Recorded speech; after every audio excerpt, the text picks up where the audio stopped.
plus simple. Voilà. Alors, je suis très touché de votre invitation et de ce temps de louange extrêmement édifiant de vivre ça parmi vous. J'ai d'ailleurs remarqué comme ancien adepte de la rock music fin des années 60, début des années 70, que vous avez recruté un super batteur. Que Dieu te bénisse, bonhomme. Je ne sais pas où il est.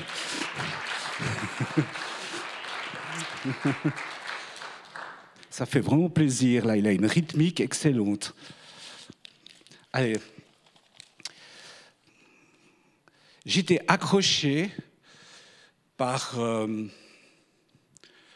un texte en deux parties.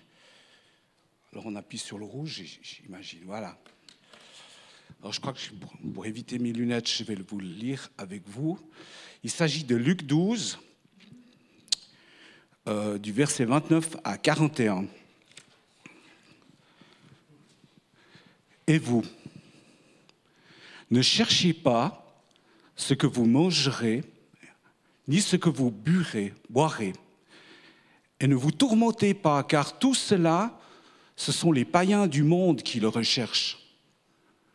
Votre Père sait ce que vous avez besoin. Cherchez plutôt son royaume, et cela vous sera donné en plus ou par surcroît. Sois sans crainte, petit troupeau, car votre Père a trouvé bon de vous donner le royaume.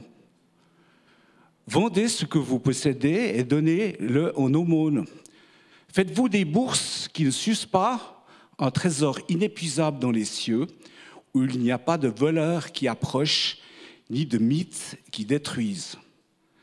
Car là où est votre trésor, là aussi sera votre cœur.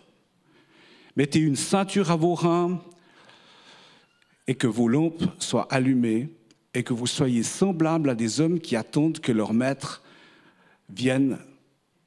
revienne des noces, afin que de lui ouvrir aussitôt qu'il arrivera et frappera.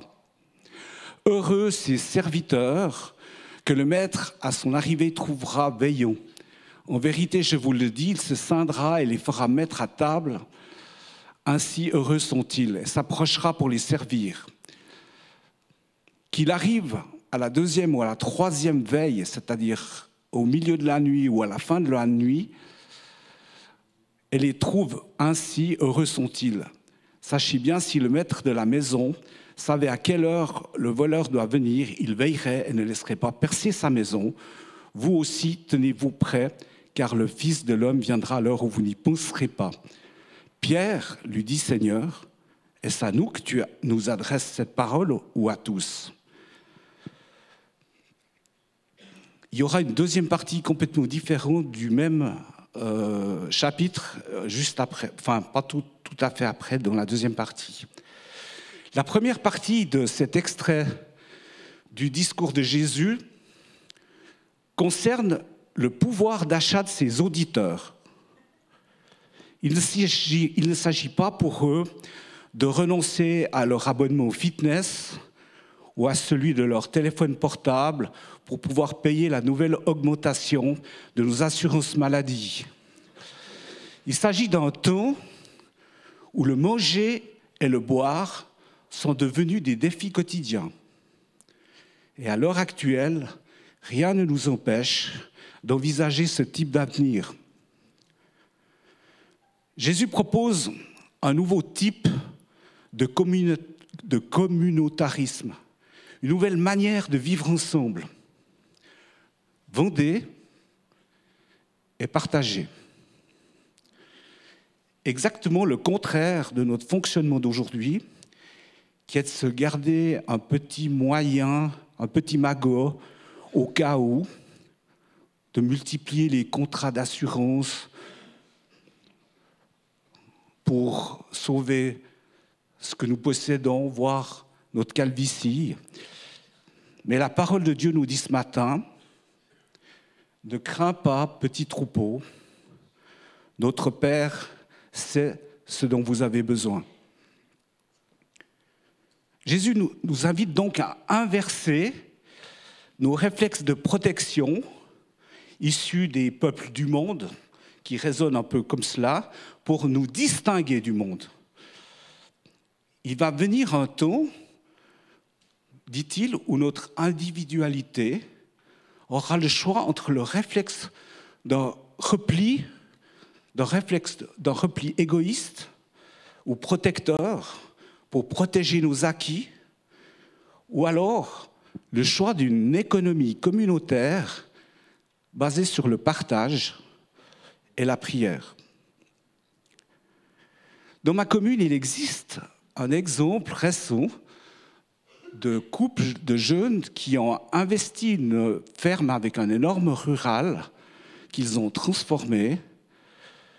Il s'agit de couples avec des enfants.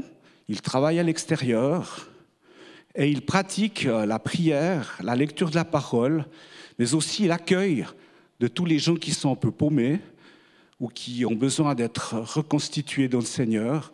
Et ça s'appelle la grande tablée. Et je crois que c'est ce style de vie qui incarne les valeurs visibles du royaume de Dieu qui pourront attirer des gens dans le besoin et qui ont besoin de connaître le Seigneur. Dans la deuxième partie du texte, Jésus aborde la question de la vigilance spirituelle.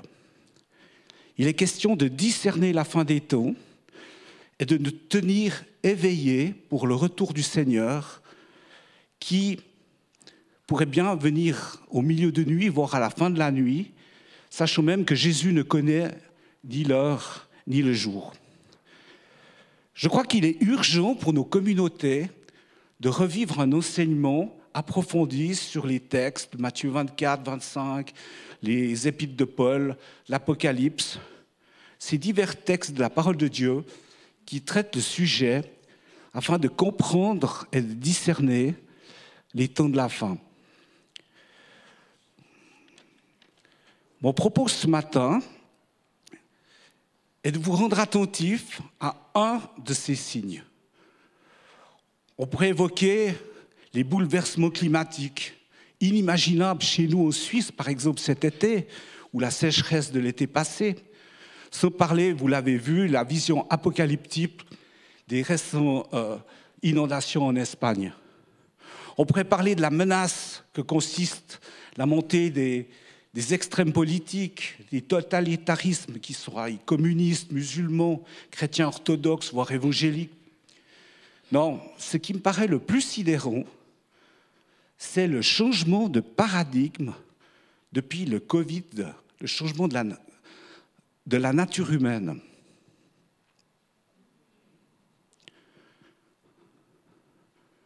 Notre monde est en train de passer d'un humanisme bienveillant à un retour à la méchanceté civile, avec des propos de haine violents qui s'invitent dans des débats politiques ou d'idées, mais aussi dans le monde du travail, dans la dureté de la recherche d'emploi, et même dans nos familles, et même dans l'école publique. Notre petite fille de 5 ans a été témoin et a rapporté à ses parents, alors qu'elle commençait sa 2P, que 2 bambins de 4 ans et demi venaient d'arriver en 1P. Excusez-moi, je découvre ces termes. Ont agressé violemment leur institutrice au point que celle-ci a dû sortir en pleurant devant sa classe. Vous imaginez? Et comme par hasard, c'est une institutrice chrétienne qui d'ailleurs a fréquenté notre église un temps.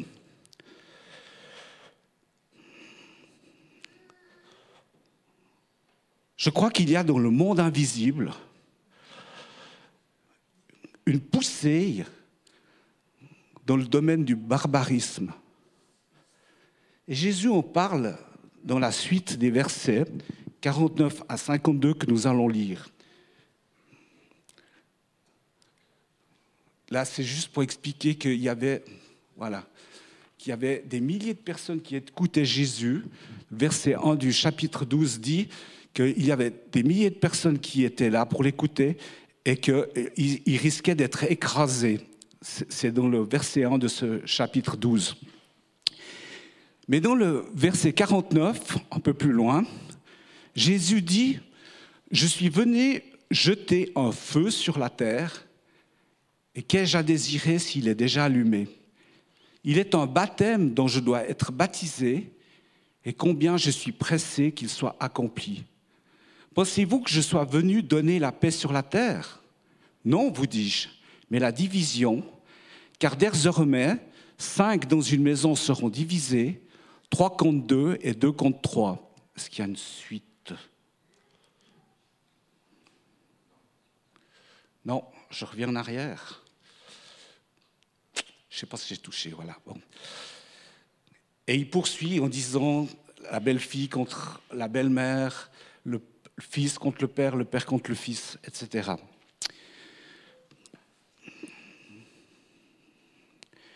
Que Jésus veut-il dire à travers ces termes?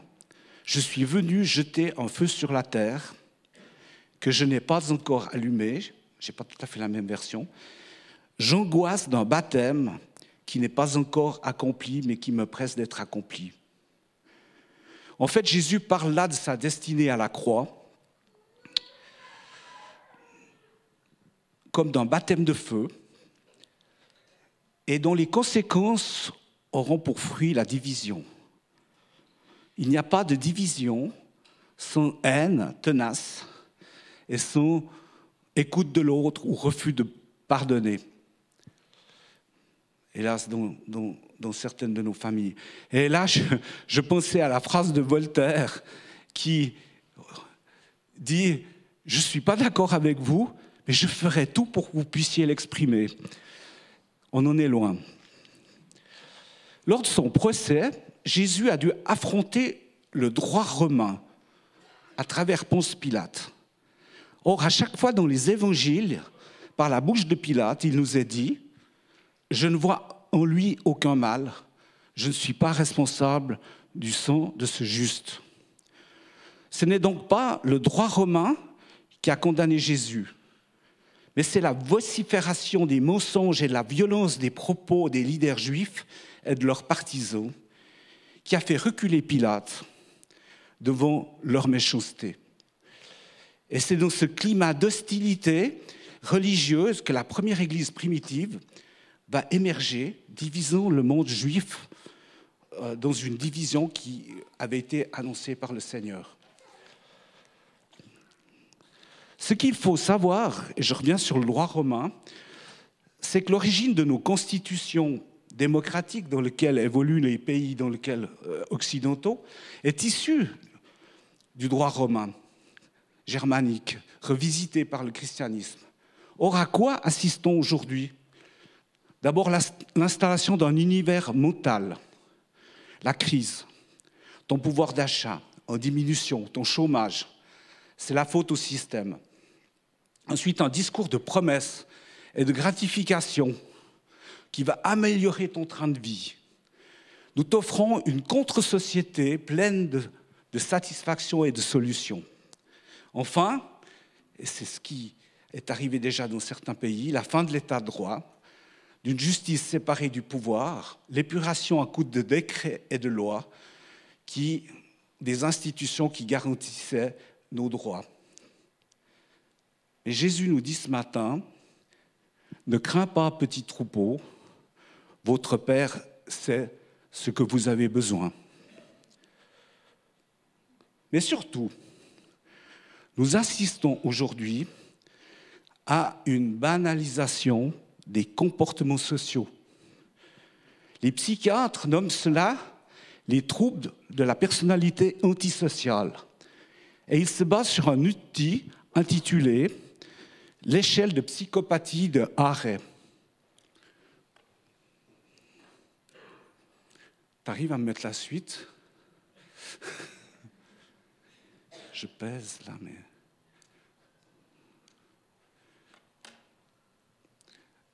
Gaël, t'arrives à me mettre la suite?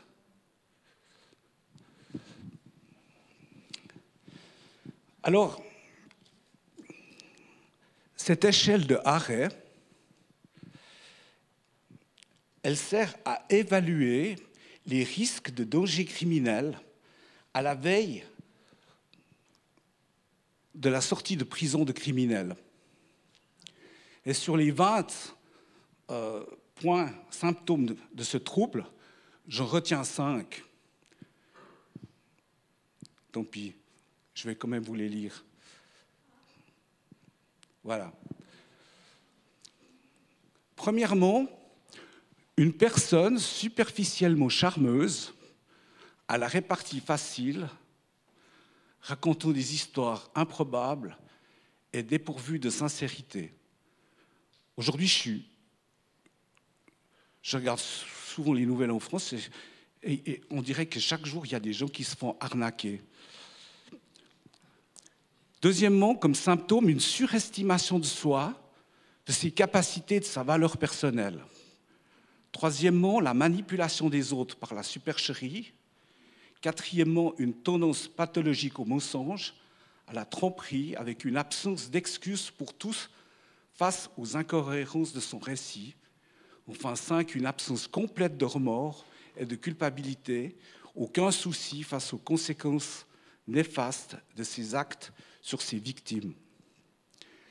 Mais la parole de Dieu nous dit, et alors si tu pouvais peser sur la suite, dans Jude 17 à 19, « Mais vous, bien-aimés, souvenez-vous des prédictions faites par les apôtres de notre Seigneur Jésus-Christ. Il vous disait à la fin des temps, il y aura des moqueurs qui marchent dans l'impiété selon leur convoitise. Les voilà, les fauteurs de division, les êtres charnels dépourvus de l'esprit. » Ensuite, nous lisons dans 2 Pierre 3.3, « Sachez avant tout que dans les derniers jours, il viendra des moqueurs, pleins de railleries, qui marcheront selon leur propre convoitise. » Et enfin, 2 Timothée 3, 1 à 5, « Sache que dans les derniers jours surgiront des temps difficiles, car les hommes seront égoïstes, amis de l'argent, fanfarons, orgueilleux, blasphémateurs, rebelles à leurs parents, ingrats, sacrilèges, insensibles, implacables, calomniateurs sans frein, cruels, ennemis des gens de bien, traîtres impulsifs, enflés d'orgueil, aimant leur plaisir plus que Dieu. Ils garderont la forme extérieure de la piété, mais ils en renieront la puissance. Éloigne-toi de ces hommes-là. » On dirait que les psychiatres se sont inspirés de ce texte pour faire cette fameuse échelle de psychopathie de Harey. Il y a 50 ans, un débat politique à caractère parfois violent, avec des attentats, pas beaucoup, s'est invité dans les églises évangéliques d'une région. La question de l'autonomie jurassienne. Aujourd'hui, même si sur le plan politique, la solution semble apaisée, après 3 générations, des divisions communautaires sont encore sous-jacentes par rapport à cette question. Et je crois que nous devons veiller à ne pas laisser les divisions s'installer dans nos églises, que le royaume de Dieu est au-dessus de toute considération politique et partisane, et que notre ADN du royaume, c'est l'amour de Christ. Dans son commentaire de la première épître de Jean, saint Augustin dit ceci, si tu peux me mettre, voilà. Alors là, on a une série de valeurs qui sont tout à fait respectables et que nous sommes appelés à vivre, mais il les accompagne. Le devoir, par exemple, sans amour, nous rend acharnés. La responsabilité, sans amour, nous rend impitoyables. La justice, sans amour, nous rend durs. La vérité sans amour nous rend critiques. L'intelligence sans amour nous rend rusés. La gentillesse, c'est ce que je préfère. Sans amour, nous rend hypocrites. Je n'avais jamais pensé à ça. Et l'ordre sans amour donne un esprit étroit. L'honneur sans amour nous rend avares. La foi, alors c'est la foi FOI, sans amour nous rend fanatiques. La vie sans amour est sans valeur. Amen. Je pense qu'on peut retenir ça photographiquement. Et j'aimerais conclure, à la veille de son arrestation,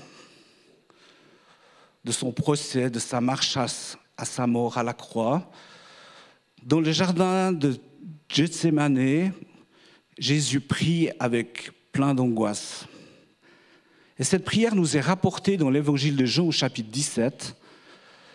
Sa préoccupation est celle que nous soyons préservés du monde. Ce monde qui ne l'a pas connu, dit-il, et qu'il a rejeté avec méchanceté. Alors ce matin, je vous invite peut-être à faire un grand silence dans nos cœurs et à lire avec moi cette prière que le Seigneur prie en ce moment auprès du Père pour nous. Elle résume aussi la préoccupation que j'avais à cœur de vous partager ce matin. Alors nous lirons à partir du verset 6. Je crois qu'il faut que je mette quand même mes lunettes. Où sont-elles? Bref.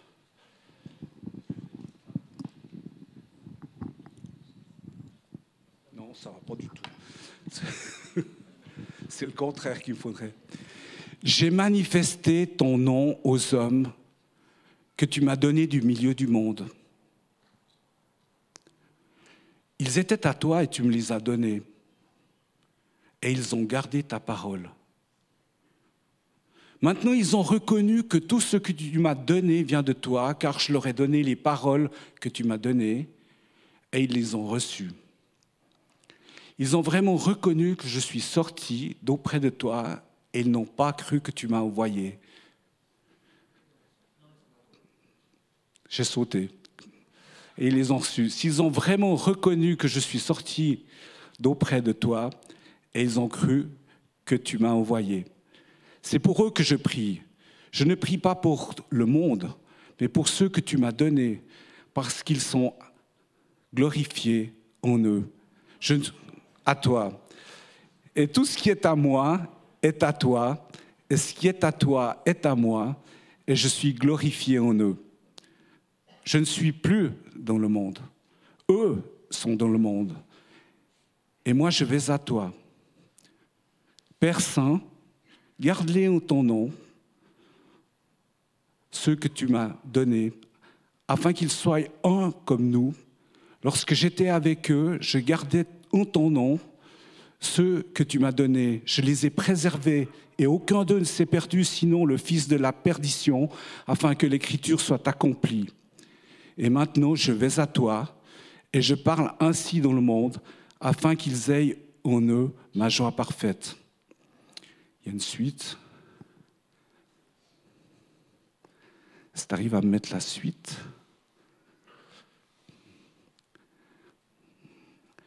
Je crois que je vais reprendre le texte et je vais le lire.